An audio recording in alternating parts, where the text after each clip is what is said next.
श्रावस्ती में एक निर्धन पुरुष हल चलाकर अपना जीवन यापन करता था।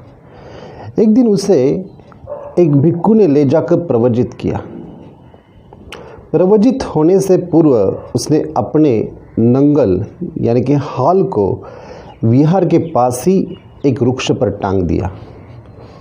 वह प्रवजित जीवन में कुछ दिन प्रसन्न रहा, परंतु फिर उसे उदासी छाने लगी और उसे अपने पुराने दिन याद आने लगे। वो उस हल को लेकर गृहस्थ हो जाने के लिए वृक्ष के नीचे गया, किंतु वहां पहुंचते ही उसे विरक्ति हो गई थी और विरक्ति हो जाने के बाद वह अपने आप को भली प्रकार समझा कर लौट आया। ऐसा एक बार नहीं हुआ, कई बार हुआ। उसे जब जब उदासी उत्पन्न होती तब तब वह वहाँ जाता और विरक्त होकर लौट आता। ये उसकी साधना बन चुकी।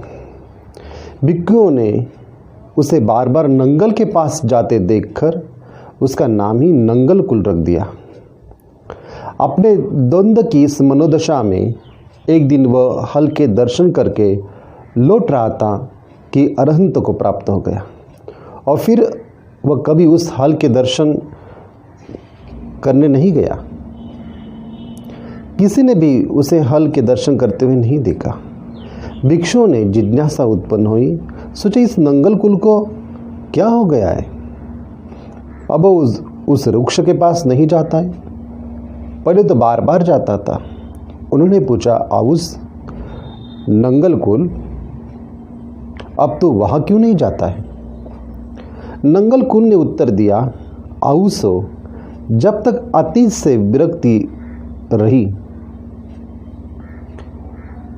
जब तक अतीत से आसक्ति रही जाता था, जब तक संसर्ग रहा तब तक गया। अब संसर्ग न होने से नहीं जाता। अब वो जंजीर टूट गई, मैं अब मुक्त हूँ। इसे सुनकर भिक्षुओं ने भगवान से कहा, भंते, ये नंगल कुल झूठ बोलता है, अरहत्व प्राप्ति की घोषणा करता है। भगवान ने कहा, भिक्षुओं, मेरे पुत्र, अपने आप को उपदेश दे प्रवर्जित होने के कृत्य को समाप्त कर दिया है। उसे जो पाना था उसने पा लिया है और जो छोड़ना था छोड़ दिया है। वो निश्चय ही मुक्त हो गया है। उसके अतीत का सब जाल छूट गया है, सब झंझट छूट गई है। इसने यद्यपि किसी और से उपदेश ग्रहण नहीं किया, लेकिन अपने आप को रोज उपदेश देता रहा। जब जब गया उस वृक्ष के पास, उसने अपने को उपदेश दिया। उसने अपने को ही जगाया, अपने को ही प्रेरित किया। इसकी किसी को कानो कान खबर नहीं हुई। किसी दूसरे ने कोई वस्तुतः जरूरत भी नहीं है। तुम भी अपने को जगाने में लग जाओ, निश्चय ही जाग जाओगे। अपना स्वामी बनो, अपना मालिक बनो। ऐसा कहते हुए भगवान ने आगे कहा, अपने द्वारा प्रेरित करे, अपने द्वारा अपने को संलग्न करे। वह अपने द्वारा सुरक्षित स्मृतिवान भिक्षु सुखपूर्वक विहार करेगा। भिक्षु, मनुष्य अपना स्वामी आप है। मनुष्य स्वयं ही अपनी गति है, शरण है। इसलिए अपने को संयमी बनावे, संयत रखे। जैसे व्यापारी अपने उत्तम घोड़े को संयत रखता है, उसी तरह अब अपने को भी संयत रखे। भगवान ने जैतवन विहार में नंगल कुल के संदर्भ में ये गाथा की, अत्तना चोदयत्नानं पटिवासे अत्तमत्तना सो अत्तगुत्ता सतिमा सुखं भिक्खु विहाहिसी। मनुष्य अपने ही आप को प्रेरित करेगा, अपने ही आप को संलग्न करेगा। वह सुगुप्त अपने स्वयं द्वारा सुरक्षित स्मृतिवान भिक्षु सुख से विहार करेगा। अत्ता ही अत्न नाथो, अत्ता ही अत्नो गति, तस्मा संयमयत्तानं अस भद्रंग वाणिजो। मनुष्य अपना स्वामी अपने आप है। स्वयं ही अपनी गति है, इसलिए अपने को संयमी बनावे, जैसे कि सुंदर घोड़े को बढ़िया सैयद करता है। ये जो कथा है और इसके संदर्भ में बुद्ध ने की हुई ये जो गाथा है, इस कथा का जो मनोविज्ञान है कि नंगल कुल जब तक अतीत से जुड़ा था या अतीत से आसक्ति रखता था, तब तक नंगल कुल को गृहस्थ हो जाने के लिए मन की इच्छा सतत बनी रहती थी। लेकिन जब वो वृक्ष पर टंगे हुए उस हल को देख के वो खुद को समझाता था और समझाते समय उसकी विरक्ति हो जाती थी, और विरक्ति होते होते कई बार ऐसे प्रसंग आए, कई बार वो गया, कई बार उसके मन में गृहस्थ हो जाने का विचार आया, कई बार फिर से विरक्ति आई, फिर से वापस आया, फिर गया, फिर नंगल को देखा, फिर से वापस आया। ऐसा कई बार हुआ और खुद को ही वो उपदेश देता गया। और खुद को उपदेश देते समय एक समय ऐसा आ गया कि उसको इतनी विरक्ति आ गई कि वो अरहंत अवस्था को प्राप्त हो गया। हमारा जितना भी अतीत है,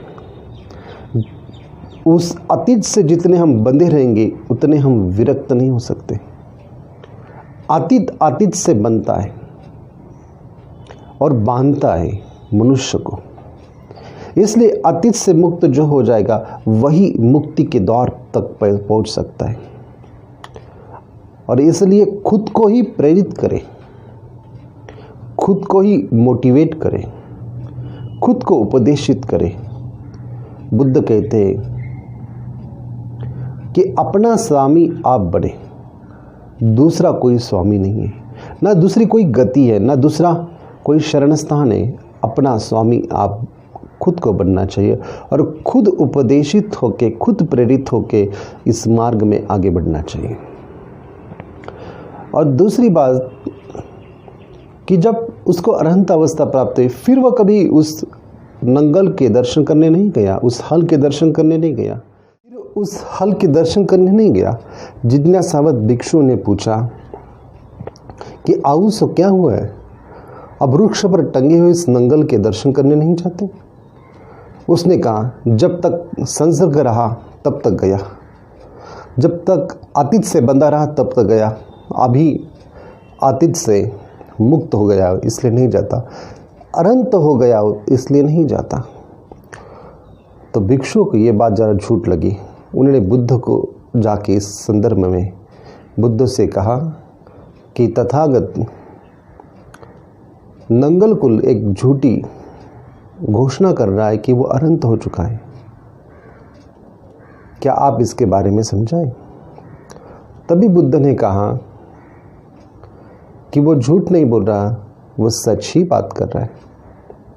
नंगल कुल खुद को उपदेश देते समय, खुद को प्रेरित करते हुए वो अरहंत मुक्त अवस्था को प्राप्त हुआ है।